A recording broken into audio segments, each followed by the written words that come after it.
इस वीडियो में मैं आपको बताऊंगा कि ट्रेडिंग में मनी मैनेजमेंट कैसे करते हैं। आपको हमेशा मनी मैनेजमेंट करके ही ट्रेडिंग को करना चाहिए।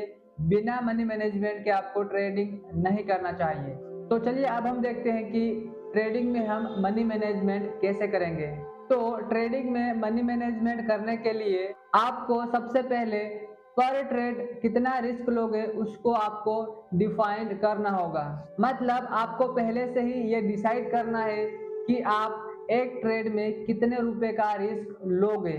आप हर एक ट्रेड में 1% का रिस्क लोगे या 2% का रिस्क लोगे, इसको आपको पहले से ही डिसाइड करना है। और जब आप पर डे रिस्क को डिफाइन कर लेते हो, उसके बाद आपको ये डिसाइड करना है कि पर डे कितने रुपए का रिस्क लोगे। मतलब आप पर डे मैक्सिमम कितने रुपए का रिस्क लोगे। अगर एक दिन में आपको कितने रुपए का लॉस हो जाएगा, तब आप उस दिन और ट्रेड नहीं करोगे। ये भी आपको पहले से ही डिसाइड करना है। तो अब आपने पर ट्रेड और पर डे का रिस्क डिफाइन कर दिया है, तो अब आपको पर ट्रेड कितने रुपए का प्रॉफिट लूंगा ये भी डिसाइड करना है।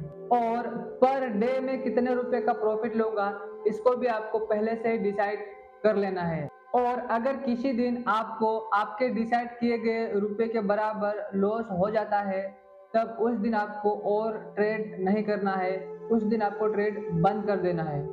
और इसी प्रकार अगर आपने जो पैसा डिसाइड किया है उतने पैसे का आपको प्रॉफिट हो जाता है, तब भी आपको उस दिन और लालच नहीं करना है और उस दिन आपको ट्रेडिंग बंद कर देना है। और उसके बाद आपको पर मंथ कितने रुपए का रिस्क लूंगा इसको भी आपको डिसाइड करना है।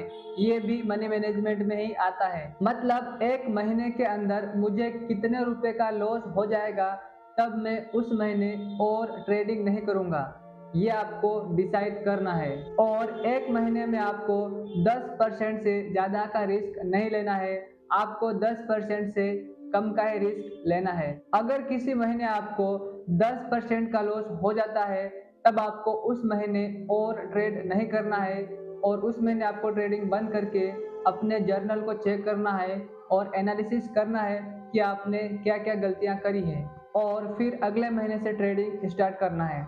और सबसे इम्पोर्टेंट बात, आपको कभी भी सिर्फ एक ट्रेड के रिजल्ट को नहीं देखना है, आपको पूरे महीने की ट्रेड्स के रिजल्ट पर फोकस करना है।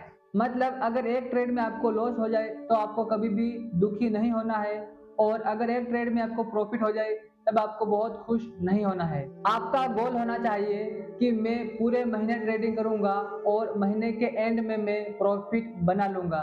ये आपका गोल होना चाहिए।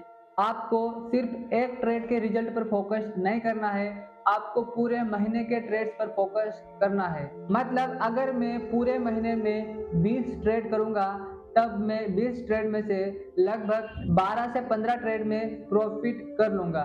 ये आपका गोल होना चाहिए। तो आई होप आपको समझ में आ गया होगा कि मनी मैनेजमेंट कैसे करते हैं। अगर इस वीडियो से आपको थोड़ा सा भी सीखने को मिला हो, तो इस वीडियो को एक लाइक कर दो और इस चैनल को सब्सक्राइब भी कर लो। Thank you so much guys for watching this video.